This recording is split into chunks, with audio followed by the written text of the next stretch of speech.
On this episode of UTR, we're back in the Great Lakes Bay region for some Saginaw art, a mouth-watering Michigan table, and a brewery that goes way back. We'll even take you to a place where you can see a race. Get ready to explore the cool people, places, and things that make Michigan's Great Lakes Bay region the right place to be.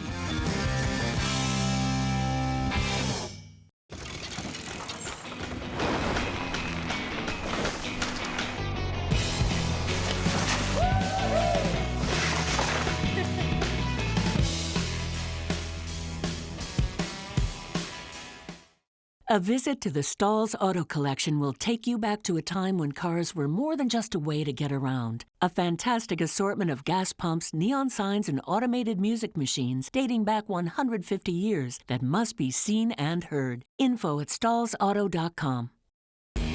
I've been around the world, but there's one place I keep coming back to.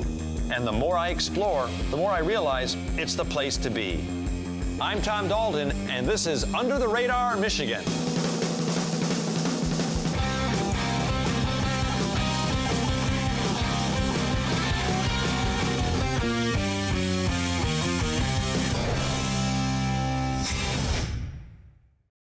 You know, on UTR, we feature all kinds of great places all over the state of Michigan. But on this show, we're going to tackle an entire region. And we're just the guys to do it. Well, as far as you know. Yep, Michigan's Great Lakes Bay region has absolutely everything you need to make magnificent memories. Its award-winning walkable cities are perfect for urban adventures. And a lot of its towns and villages are right out of a fairy tale. And if you're a food enthusiast, remember, this is an entire region, so you'll find every kind of cuisine your hunger can handle.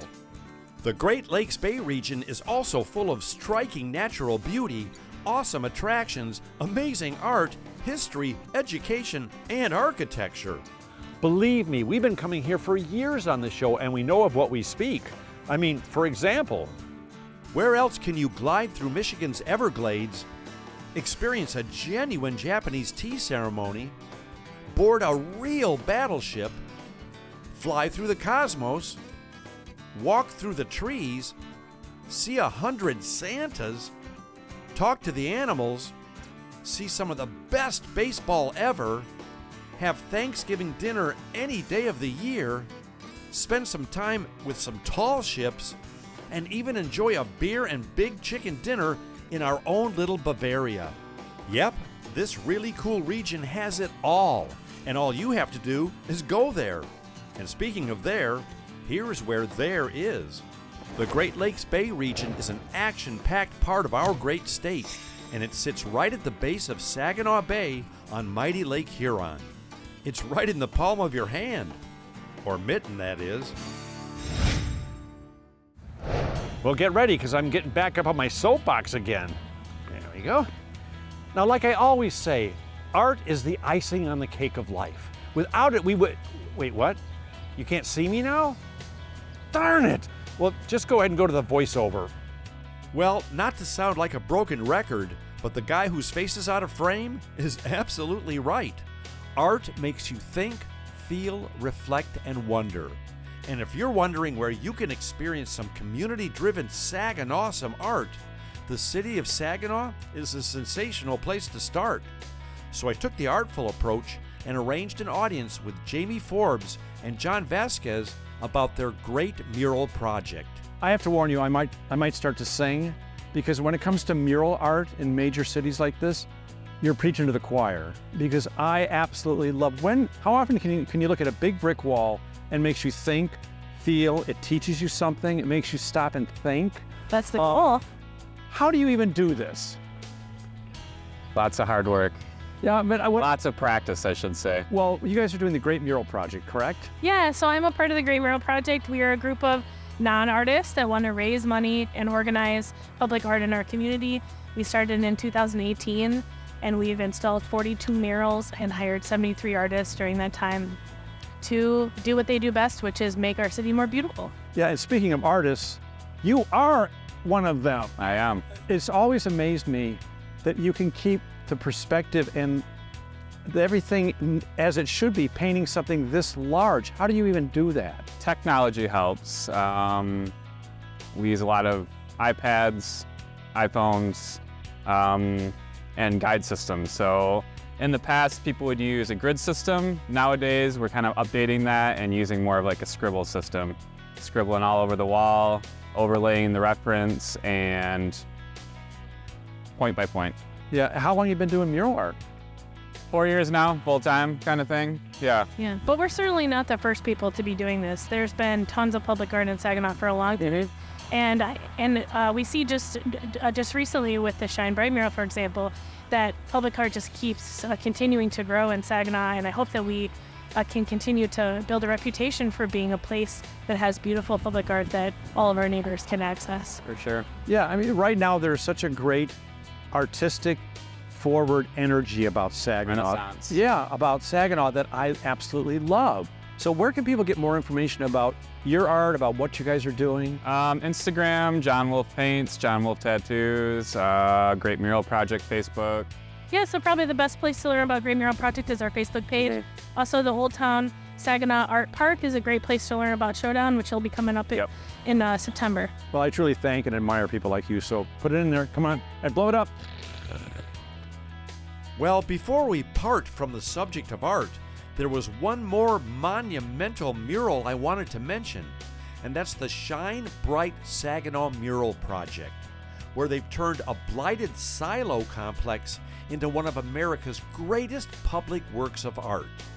And who's one of the important people behind, all over, and in front of this colossal undertaking? Larry Preston, that's who. I have to say, Larry, this might be one of the coolest things I've ever seen in my life.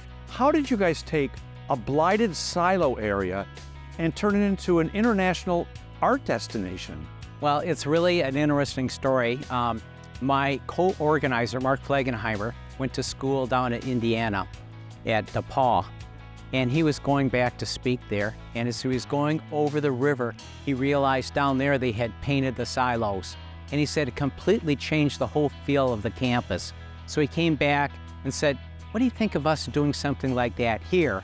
And I said, "I love that idea." And 80,000 meetings later, Yeah. and boards and commissions and whatnot. Fundraising. And fundraising. Well, what this does for the skyline and for Saginaw, I personally love the Saginaw area. I call it Saginawsome because there's so much culture here, and the people here are wonderful, friendly. The restaurant scene, the art scene. But this is going to bring people from all around the world here. We talked to the economic development people in our community. We looked at what this artist Okuda has done in other places around the world. And we know that people will come to see this because this could arguably be the greatest mural in the United States. And a lot of local artists were also involved. Yeah, I think we're 7 all told that helped us do this project. And we couldn't have done it in the time span we did. Can you believe they painted all of this, 66,000 square feet, in 13 days? Seriously? 13 days, yeah. I'd still be mixing the primer and... Yeah. No, they were working 13 hours a day. And that's grueling work because they're up there on those lifts all the way up 185 feet in the air, and they're up there painting. I do have one point of contention with you, though. I noticed on the other side at the very top, you missed a spot. It's about this big, so you might want to... No, Tom, we didn't miss it. You see that lift over there? Yeah. We saved it for you. We're taking you up there with the spray can. So I hope you're not fearful of heights. I spoke too soon. We're all set for you. Murals and public art really do make a town feel alive. And in Saginaw, it proudly displays how this city is moving forward with a creative, vibrant, and positive energy. Art like this gives you a sense of place and puts a smile on your face all at the same time. If you haven't been to Saginaw in a while, it's absolutely worth your while to spend an artful afternoon here. And when you're done eyeing all the Saginawsome art, visit one of their many enjoyable eateries. Because after all, food is an art form as well, especially if you watch UTR. Who's hungry?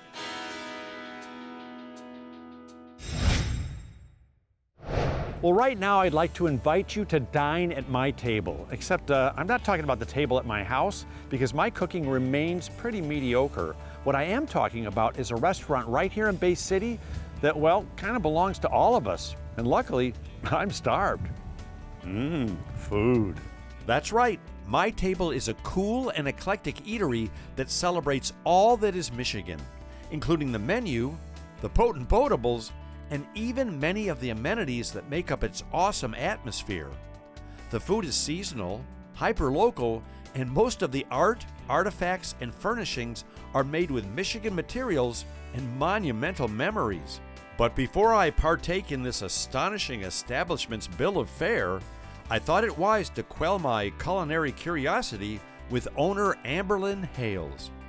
You know, Amberlyn, you've done something that is really difficult to do. You've opened a restaurant that, well, that in and of itself is hard to do. We all know it's a tough way to make a living. But you've opened a restaurant that is legitimately a destination and an experience.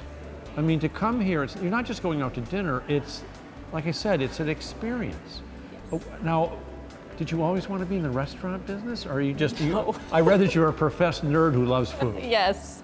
So food has always been my passion. Yeah. Like, even as a little kid, I loved baking with grandma in the kitchen and doing all those things, but I never really thought of it as a career because I just didn't. I was always told if you do what you love for a living, it'll get old. Well, then I found out that's a total lie and just dove right in. Right. It's obviously Michigan themed.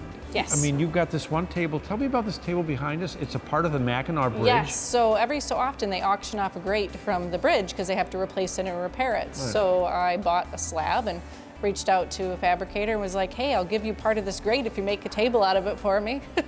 It's just so unique, and so to sit there at that table and look down and you're looking through the same grate you're looking through when you're driving over the Mackinac Bridge. Yes. Now the bar, tell me about the bar and the epoxy, the river. Yes, to my knowledge, it is the largest river epoxy bar in the country. When we were doing the epoxy, they called us, they're like, what are you doing with all this epoxy? We're like, well, we're making a bar, I promise. And it's with spalted maple and rocks, stones, and copper that's been collected from all of the Great Lakes, kind of sprinkled in. We even have a piece of fordite hidden in there if someone can find that. So and to come in here, like I said, it's an experience. You can feel the history. Now, is the downstairs the Lower Peninsula, where that's where the Yes. Low Plains Flatlanders live? Yes. And the upstairs is the UP? That's correct. And we also have a nod to our Native American and Amish community up there as well. Yeah, this place, like I said, it's an experience to come here. Now, because it's an old bank building, I noticed the giant safe when you come Yes. in. That is so That cool. is original. That is so cool. Tell me about the vault room that you can eat back there, you can Yes. do private parties back there. Tell me about that room. So we kind of call that like our speakeasy area. It is an original vault from the bank, and we did our best to renovate that so it could be used. So the bank doors, all of that is original to the bank that was here before, and it's set up. It holds about 12 people for cocktail, 8 for dinner, and it's a really fun, kind of exclusive experience, and it's open to the kitchen. How would you describe your food? So I would call it Michigan comfort. We do try to do a little upscale twists here and there, but we want to really represent the things that Michigan is great at, or Michigan themed foods, or foods that you can eat like venison, that you can't usually get in a restaurant. People might be familiar with eating it at home, but very rarely can they get it in an establishment like a restaurant. So we try to feature things like that. So we have the pasties, we have buttermilk biscuits, French toast from the Amish. Somebody said the buttermilk biscuits here are shaped like the Lower and Upper Peninsula? They are. Yes, they are. They're brilliant. People get really excited about those. I'm excited about that. I saw a picture and I'm like, oh my God, I've got to have that just because of those biscuits. Yep. What's the most rewarding thing for you? I know owning a restaurant is one of the toughest ways in the world to make a living. We all know that. It's a labor of love. You have to really love it. Yeah. So what do you really love about having this place? So my favorite thing about being in the industry is, to me, all things of importance in people's lives happens around food, and we get to be a part of that. So whether someone's having a baby shower, or it's a funeral, or they're getting married, we're providing a key moment for them that they can't get anywhere else. And that is what drives me. It's just a great town. So, yeah, what you're doing, I commend you. Oh, thank you. Now I'm gonna eat all your food. Excellent. Ding. Well, luckily, I was talked out just in the nick of time because my ample appetite could wait no longer. So I snatched up my silverware and commenced to putting Michigan-made Munchables where my mouth is. And I have to say, everything was delish because fresh is the best. My Table really is one of those unique restaurants that's become a destination. You come here because you won't experience or taste anything else like it. So if you love Michigan and good food as much as I do, pull up a chair at My Table in Bay City. This place puts the in Michigan.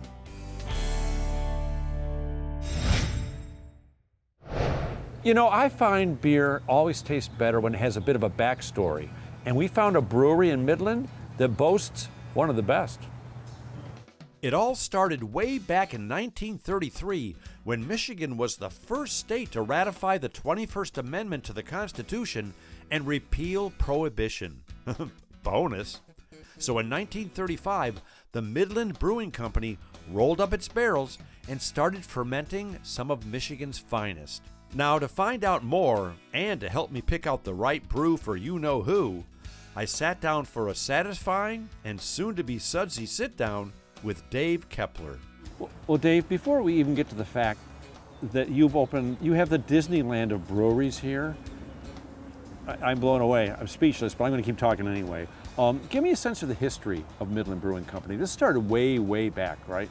Yes, the original Midland Brewing Company started right after Prohibition, like a lot of small companies did. It wasn't that successful. It lasted about a year. Yeah. And then some home brewers started it back up in 2010, and our company today kind of acquired it in the 2015 area. So. And what you've done back here is incredible. Well, we have two buildings. One is a brewery with the restaurant and tap room in it, and then we have the Red Keg, and sometimes it's a saloon, sometimes it's a barrel house. We actually produce barrel-aged beer there, but it's our event center, and so for private and public events, so we serve outside and inside, serve food from the Red Keg and from here. Well, it's hard to even describe the scope of this place, because I know what you were going for, and you totally nailed it. It's got an old lumber camp type feel to the inside, and the beer garden that you have masterfully created back here is amazing. And you're right on a major trail here, correct? Yes, this is the M20 trail of the National Rail Trail that we're on. Yeah, so it's a destination that we kind of advertise. Which is great, because if you want to have a couple of pints, you can ride your bike home and. Well, yeah, you gotta be careful you still. You don't want to hit a deer. And we do have like runs and different events that utilize the trail as we go. Yeah, and the food. I've heard great things about the food here as well. Yeah, we have a focus on kind of a gastro experience here, not just a beer and a hamburger, but we have really great hamburgers. We also have a smoker, and we're, I think, really well known for our smoked wings. So we have a Wing Wednesday special, and then we do smoked pork is one of our key tie-ins and stuff to do. I could tell that. When I looked at your website, I could tell I would love this place right away when I saw the statue at Lumberman's Monument. Right. Over in the Oscoda area. That says it all. You know, hardworking lumber, right. Guys that worked hard, and at the end of the day, they wanted a good beer. Yeah, and we actually have taken some of those characters like Silver Jack Driscoll and Saginaw Joe, folks that were kind of Paul Bunyan was based on, and tied that in, and you see some of our beers named after those folks, and just kind of have that history and tie it back in to work through. So, well, I've decided there's a house right on the other side of the trail there. I'm going to buy that house, and because I want to live there, because then I can walk like 15 steps and be here every Friday and Saturday night. Yeah, it works really good. We have music out, and you just sit out in the backyard and listen. We'd like you to come over and yeah, I won't just sit over there and drink. I'll come over here. But we're on the 3 mile marker. This used to be obviously the Pierre Marquette Rail, and we're on the 3 mile marker. We have a beer named after that, right. And so people know how to come here and enjoy themselves off a bike ride. I don't want people to get confused, because you're on Saginaw Street, but you're in Midland. We're in Midland. Yeah, we're not in Saginaw, but we're on Saginaw Street in Midland. Just in case you've already had an adult malted beverage. Right. You don't want to get confused. Right. As Dave and I talked on, you could really feel the passion he has for people, for this part of our state, and for the beer he loves to brew. But now it was time to choose the brew and food for me to do. So I perused the menu, made up my mind, and commenced to quaffing and consuming some of Michigan's best. If great history, food, and atmosphere is something you like with your Michigan-made beer, a place like here is where you need to steer. And by here, I mean the Midland Brewing Company in, well, Midland. What brew will you choose? Well, that's totally up to you. Now, we all know that Birch Run is a great place to go to eat, stay, and shop at all the great outlet stores. But if you're a race fan, we just found another great reason for you to run to Birch Run. Is that redundant? You heard right. Birch Run Speedway is a world-class racetrack that's been harnessing glorious motorist thunder since way back in 1948. They feature a bunch of different kinds of racing and offer up some of the best, most exciting, and loudest fun for you and your whole family. Now, tonight's big race is called Destruction on the Dixie. So before they wave the start flag and things get a little loud, I thought I'd check in with Gus Engelhart. Before I even get to how cool this track is, you guys have Michigan's longest bar in there? Yes, sir. 136 feet. 37 TVs. You don't even have to be out on the racetrack to see the race. The racetrack, we have a TV inside the bar. You can sit there, you can drink, you can watch the race, or you can come out and sit in the stands and enjoy it. 136 feet of happy. Yes, sir. Yep. Oh my goodness. You know, when we pulled up, Jim and I both said the same thing. What a beautiful facility. This is a beautiful track. Oh, it has. It's always been, and they've done a lot to it in the last 5 years. Susky's had it 7, but he's blacktopped where mud used to be. You don't have to walk in no gravel, no mud. It's we have bike nights out here. We have Jeep night second Tuesday of the next 3 months. We've got a concert coming the 29th. We have a smaller stage that we have concerts on. Then we got the clubhouse down on the south end there where we rented it out for weddings, birthday parties. But what kind of races do you have here mainly? Tonight we have the Eve of Destruction. Next week we have a circuit that comes in. It's like every other week that they come in and run. It depends on who's got it that week. So tonight is a demolition derby? Yeah, might just well say that. Eve of Destruction. Eve of Destruction. Yep. I love those. And I understand that the plan is to throw water balloons at the drivers tonight? I just heard that the kids are going to have something to do tonight. They're going to throw water balloons at the drivers. Well, that also brings up another great point is you see families coming in here. This is a great family event to come out here and see a real car race, throw balloons at the drivers. Yep. Mom and Dad can sneak into the Michigan's longest bar and get a little libation there. And it's just a great, fun event. We have other, like tonight down in the clubhouse, Rummel Insurance is down there with their employees, and they purchase that. They get hamburgers, hot dogs, and then special prices on their drinks and that. Yeah, and people don't realize this track's been here for, what, 75 years? It'll be 75 years this year. 76, he just said, this year. So you guys have all different kinds of races here? Yes. How long is the track? About this long? Yeah, this is all the way around. left. We can screw you up if we run them backwards. But yeah, you guys are right outside of Birch Run. Yep. Right off the highway, I mean, like 5-6 miles off the highway. Yeah.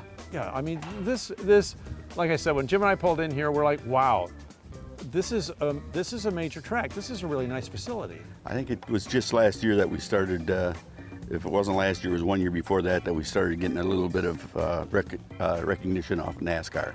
I've only been to a few races. I'll never forget my first one. It's when they start those engines and when the cars start going around, your heart's right here, and there's just no feeling like that. Nope. What's the most fun for you being out here working? It's seeing everybody have a good time. Yeah. And it just shows. We have some vendors that come in every week that just do a great job. This popcorn, you got to make sure you get yourself a bag of that popcorn before you leave, because that Colonel, that is great. It's magic popcorn? Yep. Is it called Destruction on the Dixie? Yeah. Okay, now how does that work, the race tonight? Well, the last man standing? Last man standing, or bumping's not only racing, but there'll be a lot of that. Oh my gosh. Eve of Destruction. If you go out of here in one piece, you can run the next Eve of Destruction. If not, you get it towed home. You racing tonight? Oh, hell no. Well, I got a 2011 Ford Flex out there if you want to take it around the track over there. Now, we have had spectator drags, and I thought a couple weeks ago the guy was going to have to call Ford and tell him I can't make my next payment, it just bit a wall. Well, after one heck of a racy conversation, so to speak, it was time to start the engines, wave the flag, and get her going. And with that, the fun was a-flying round the track. Yahoo! If you're looking for a fun and affordable way to enjoy some real racing, make some plans real soon to visit Birch Run Speedway. I also suggest that you and your family embark on a UTR-type adventure in the Great Lakes Bay region as soon as you can. Just do yourself a favor and don't drive too fast getting here. Best to leave that to the professionals on the track. Huh? Darn it!